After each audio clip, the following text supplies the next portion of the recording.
Welcome back to our Bible Talks, where we read the Bible and give you our take. Getting into my chair. Ooh. Today is day 16, and we are going into Exodus 17, as I mentioned at the end of the last video. So they've gone through quite a bit, a good adventure, always seeming to come out on top. And as we mentioned, the theme is needing just enough. Yeah, getting what you need, not what you want. And this is a testament to being a Christian. After their experience with needing water and Moses striking the rock, the Amalekites... Oof, hard word. Did I say that right? I don't know. Okay, so the Amalekites come to fight, and we are introduced to a new character. Joshua, and he is a military leader who has been appointed to follow Moses, probably protect him and stuff. Yeah, he is... Who appointed him though? Oh, God. Or... Yeah.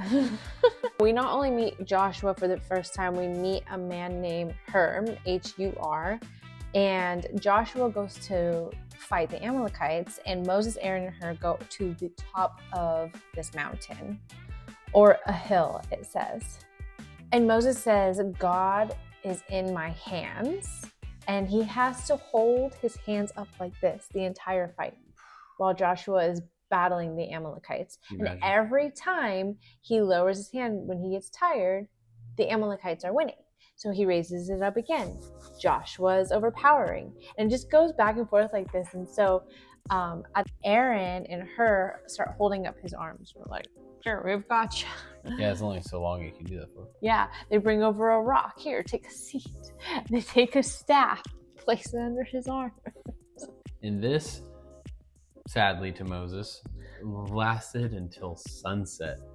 But Joshua won. That's right. And the Lord said, you need to write this all on a scroll. And Moses built, can you guess? An altar. Again. Naming it altars. Lord is my banner. I wonder if he wrote with the same hand he held up, because that would be hard to do. So going back to Moses' father-in-law, Jethro is his name, Zipporah's dad. He is the priest of the land Midian. He goes to meet Moses in the wilderness after this whole journey. And at that point, after the meet, he says, look, this is everything that's been happening. You wouldn't believe it. Like, God has been with us. Yeah, he's been with us. We just had a war. And then I wrote this all out on a scroll, and I had to build another altar. And then he's like, what have you been up to? And he's like, nothing. I've just been walking. No, I don't know what Jethro was up to. Well, I mean, he had to make that journey, right, to the wilderness. Yeah, he probably took an Uber. Anyway, the night goes on, they share a meal, and Moses is sitting in front of the people, standing as judge. This strikes Jethro as, like, surprising. He says, you cannot possibly sit here all day and night waiting for people to come to you with their problems and you telling them whether or not they should be doing it or how to proceed. So he suggests that Moses pick godly men to help, and Moses listens to his father-in-law. After being able to pick some more men to kind of help him navigate, Jethro goes home. He's like, I've said my piece. Everybody is in good spirits. Jethro goes home, and 3 months later, so this is after leaving Egypt, God speaks to Moses. Tell the descendants of Jacob, so the Israelites, they will need to do everything that the Lord says.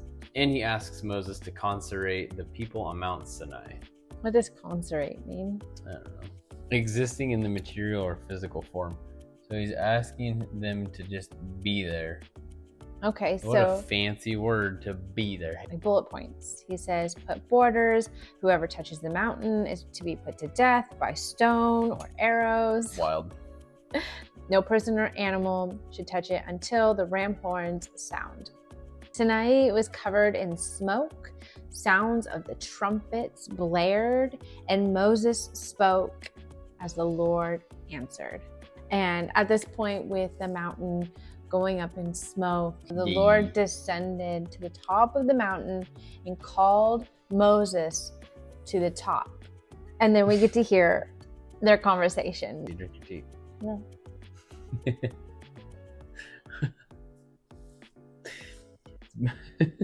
What you can drink that tea for? Bye.